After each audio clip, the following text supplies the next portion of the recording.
Hello. Hey. Hello, welcome to our podcast, The World Needs Us. I'm today with Gloria. Yes. Gloria. Welcome, everyone. Thank you for having me. I feel like a guest, but okay. You're the host. Oh, yeah. Okay, now I know. Good to know. Thank you. I feel like you're using me, but I'm happy for this. Can I say this? Yeah. I'm just using your voice and your character for My this. fabulous personality. Yeah, I know. That's good. So I'm good. Happy to be here. What about you? I'm happy. I'm Sara. I'm Spanish. And yeah, you are also... You're Spanish? Dutch? You're Spanish? I can try to speak Dutch, but no, you can see I'm Italian. Oh, sorpresa. Wow. Sorry, our producer is looking at us. Yeah, also we have a producer. Yes. Shout out to our producer. Yay! She's so happy. Also Italian and also Sara, so she has a bit of both of us, so that's I am beautiful. surrounded by Saras. So if your name is not Sara, you cannot be my friend, apparently. Or Italian. No, you're not Italian, and you are a Sara, and you are my friend. Well, you're Sara my or- bestie. True, but Sara or Italian. Yeah, okay. Or both. Both is perfect. And that's Don't why say it, don't say it. Our Then she producer thinks is she's perfect then. perfect. Yes, No. it is. She is. It is. I mean, she. Okay, so the world needs us. Mm-hmm. Why are we doing this? Why do we have this name? Why are we so egocentric that we say the world needs us? What is the name? Of course, we are not that egocentric, I think. The world needs us, but not only us. No, of course, it's not me and you. Like queer people, lesbians, gays, non-binaries, Yes. trans people. So the world needs us Yeah, like... as lesbians, you know? Yeah. So, yeah, and also, we didn't explain how we knew each other. Okay, let me just drink. Wait. It's the first time for a long time that Gloria has a teeth on her mouth because it's a mug that looks like a teeth. So That's not funny. It's That's not funny, but okay. but it's true. It's maybe because I'm not a big fan of that, like in particular. Who knows? It's too early for sharing this kind of thing, okay? Sharing is caring, though. So And we oversharing, so. yeah, exactly. Okay, so about us. It's all about us. So our producer, my best friend, was playing in a basketball team. Yes, because all of us are like, I was a basketball player. The producer was a basketball. She is the only one, but she's also like young, so give her 10 days and then she will give up as well. And then we were having a beer all together with the team at the bar, and this girl, Sarita, was sitting next to me. And I was wearing like Nike shoes, limited edition with rainbow colors on that. And she was like, oh, cool shoes. And I was like, oh, okay, I like this girl, that's it. I think the first time we met was in a different place. I think it was in this ping pong place, but we didn't talk because I was doing my thing and you were... What was your thing? Just flirting. Sara being Sara. But I think that was the first time we met. Point we just said that we really clicked, and then we said like, oh, we're besties, but we never met. So we were fake besties. We made it work. Then I think this summer we had more parties together. We meet more individually in groups, so we had more times to connect. Mm-hmm. And then we met in the park. We had this idea, and now you're also my coach. Yes. She benched me after being 30 seconds on court. Because I was walking. I was starting, so of course I was walking. But that's a discussion for another Of course day. I was walking. Wow, big statement. Of course. Wow. Because I was just entering, so... No, but that's not true. That's not true. Well, it's not, but I like to defend myself. But that's the story, how we met and how we are still... Stuck. That's the perfect word. Stuck in this relationship. And now we're doing a podcast. So that's like a big step. Coach, besties, and co-workers. So yeah, host and guest. Host and guest, exactly. So now we're gonna enter to our topic of today. Mm-hmm. That it's how we discover we were lesbians. So we know like everyone has their own tempo. There's not the perfect time or the best moment to do it. You have to do it whenever you feel more comfortable with it. And I think for me and maybe for you, we did it in the time we were more comfortable and more secure to do so. So yeah, for example, what was, starting in this topic, what was, for example, your lesbian awakening? The first time you were like, I do kind of like this. So I'm a 1991, okay? So maybe for some of you, these names are nothing, but for me, they are important, definitely. So I think, I don't know, I was like 10 or 12 maybe. And Britney Spears. Oh, everyone knows Britney Spears. Wait, okay, wait for it. I said the most famous one. Okay. With a Baby One More Time. And you know that also in the video clip, I used to watch MTV, and you had video clip on that. And in the video clip, she was dancing, singing, and also like on a basketball court with a basketball. So it's like, wow. Everything you like so together. Cool. Yes, that's so cool. I also want to be there. I also want to dance. So it's like, yeah. Only dance. and on the basketball court, okay? And then... sorry, how old were you there? I think 10, 12. 10, 12. Something like this, yeah. She's a bit older than me. And then there was also this TV series called Seven Heaven, I think. I'm not sure about the English name. And but in there was Jessica Biel. Our producer remember. She's clapping even. Yes.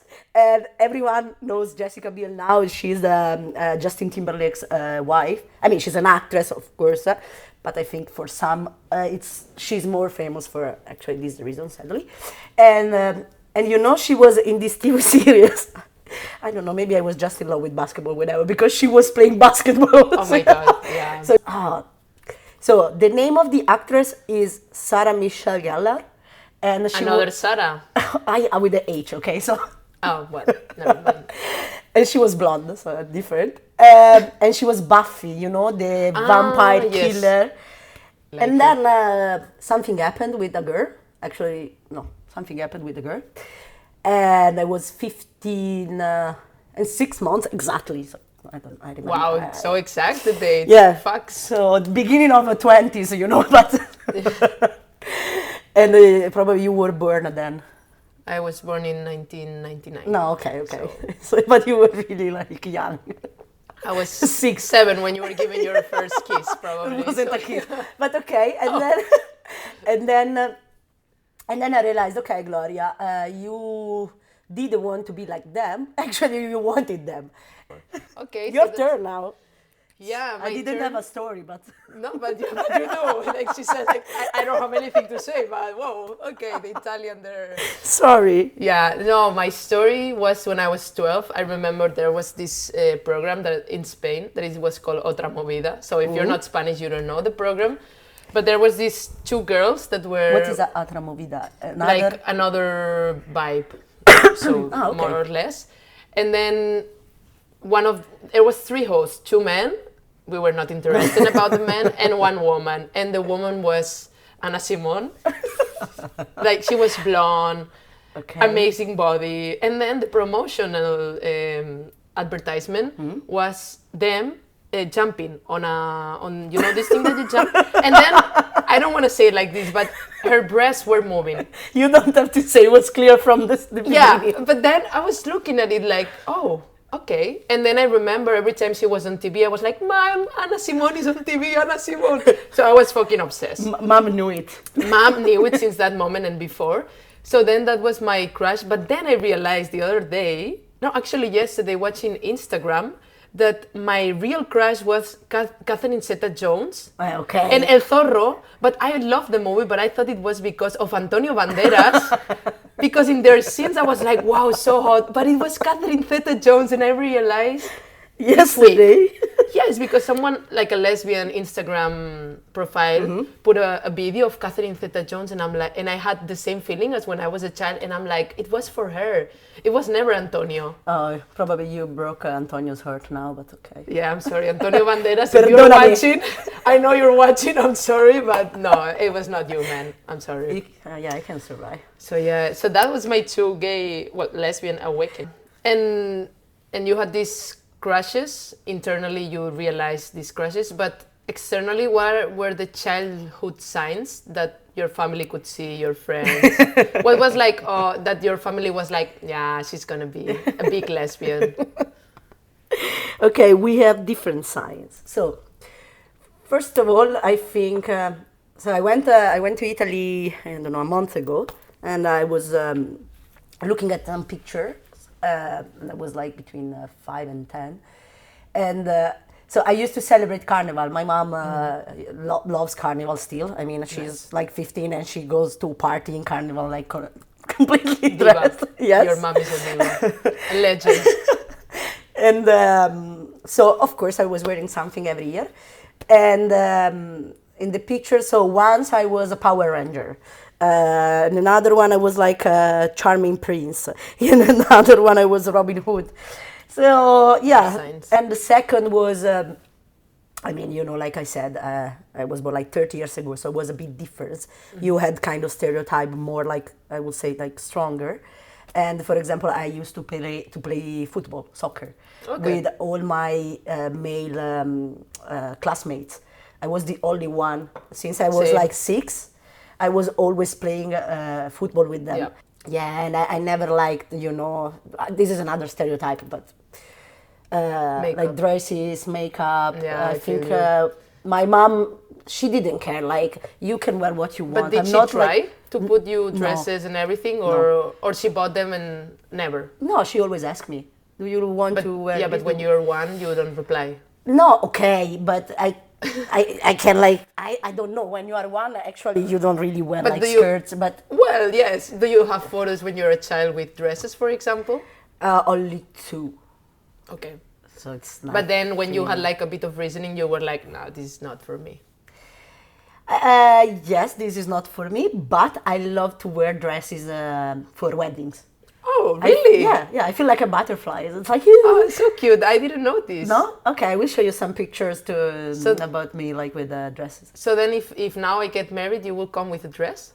Probably. That's so nice. You defeat the stereotypes. Because I wouldn't. I would go with a suit because I'm very comfortable with a suit. Yeah, That's but you nice. know, usually weddings are like in summer and it's Yeah, super hot, especially in Italy. That's true. And I also love suits, but nah, there is no, you cannot imagine. Come on.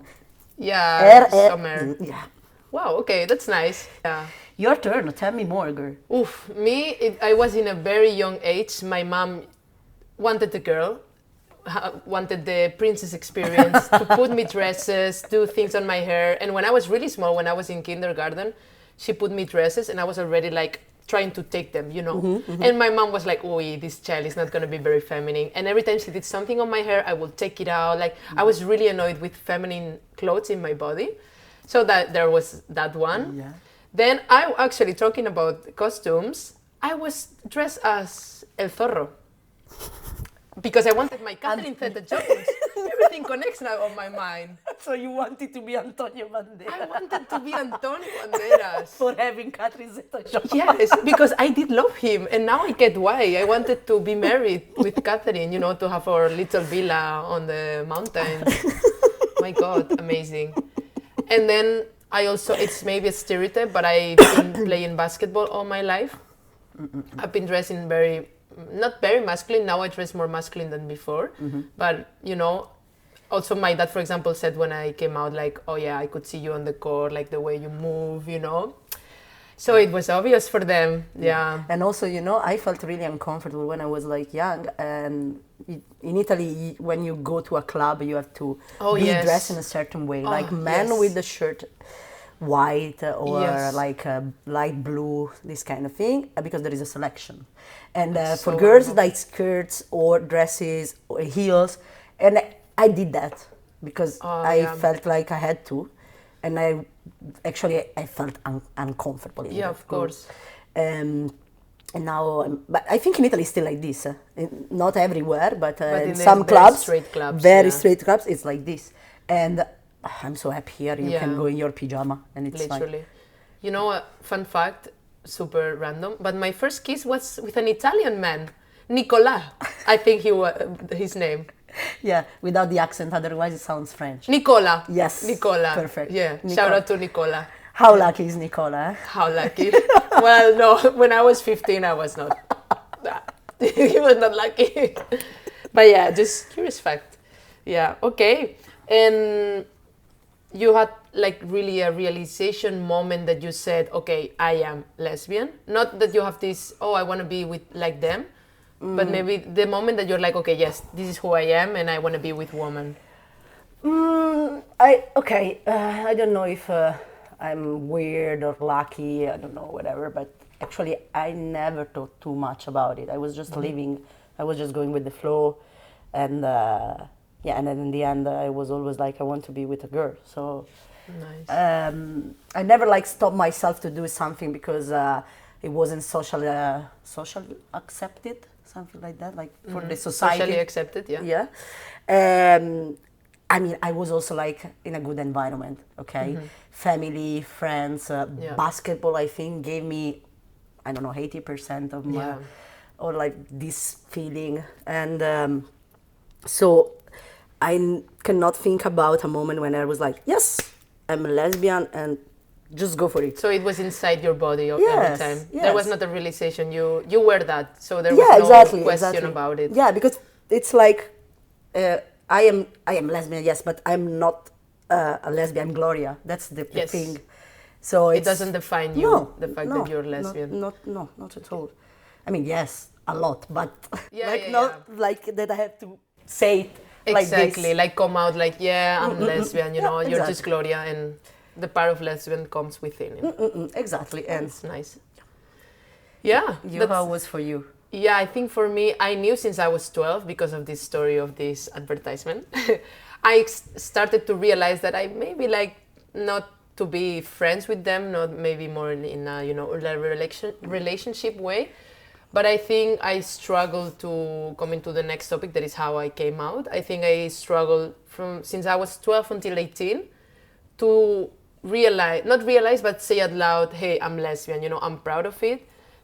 Well, bisexual actually, because I had feelings for men at some moments. I was like, oh, I like this man, I would like to have a relationship with him, you know. So it was a bit weird that, oh, I like men, but also I think I'm attracted to women. So it was a bit of a struggle to where I am exactly. And then also my surrounding, my best friend at the moment was lesbian, another best friend was bisexual. So, you know, I had a lot of queer people around me.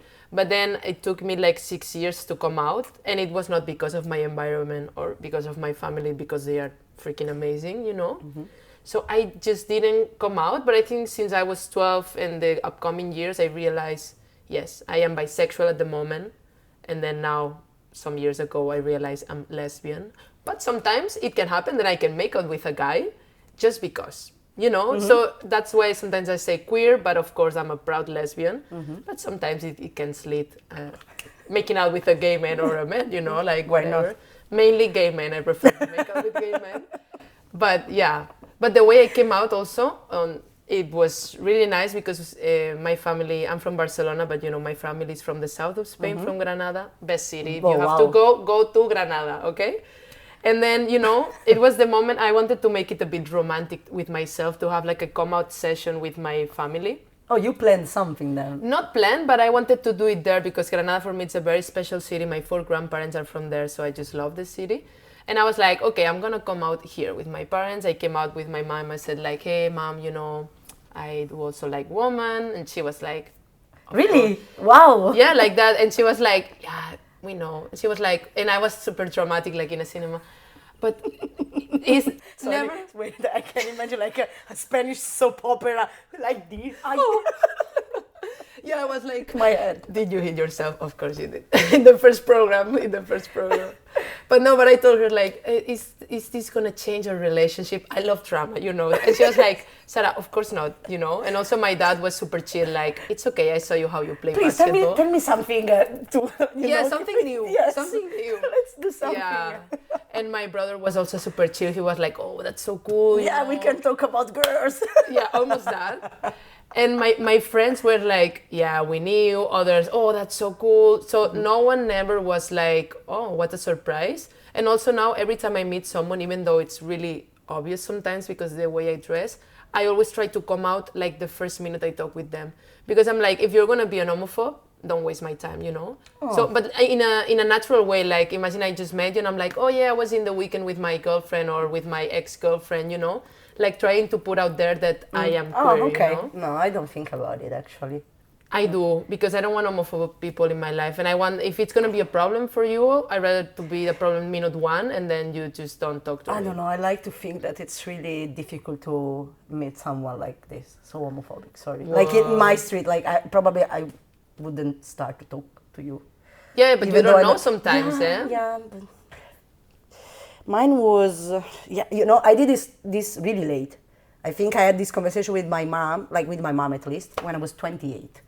Whoa. Yes. So, well, yeah, long ago, 8 years ago. 20 years ago. 6 years ago, and 13 years after I had the first girlfriend. That was because actually I didn't feel like I had to. It's like I had to say her that I was straight. It was exactly the same because I was living my life. So some of my ex-girlfriend, of course they weren't introduced as girlfriends, but they were always at my place with no problem. If I had to spend the night with them, I was like, Mom, I'm going there with her. She was like, oh yes, I love her, there, fun, say hi. Yeah. So, I never felt the pressure. I was living my life. It was exactly like every straight people. Exactly. So that was the thing with my mom. And then I was like, we were having lunch with friends over actually.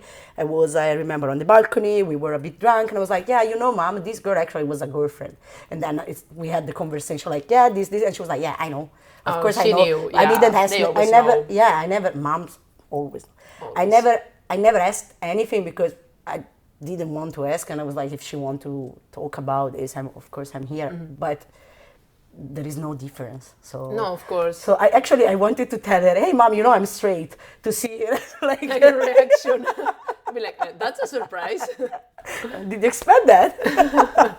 Yeah, it was like a bit more difficult, not difficult, but I really didn't care to share this with my dad, and then actually it worked well. But I also was like 32, so man. Yeah, but this is me, you love me, so yeah, but it was for you, it was not important to come out because it was already really transparent in a way. So it was, and it's true that we don't need to come out. Straight people don't come out. Yeah, like, the thing is, we still need this because we live in a world that, yes. In the perfect world, we shouldn't, you know? Exactly. And I would love that next generations, they just treat it normally and they are like, oh yeah, my girlfriend is coming over. Yeah, you don't assume that you are just straight or you have a label or maybe you have someone. So thank you so much. That's a wrap for our first episode, Gloria. Yeah, good job. Good job. We survived, actually. So follow us on Instagram, The World Needs Us, and also on Spotify. Please subscribe, and we will see you next week. Yeah, ciao, ciao. Ciao. Good. I hate this, I don't like this feeling. That was perfect. That's why I did it.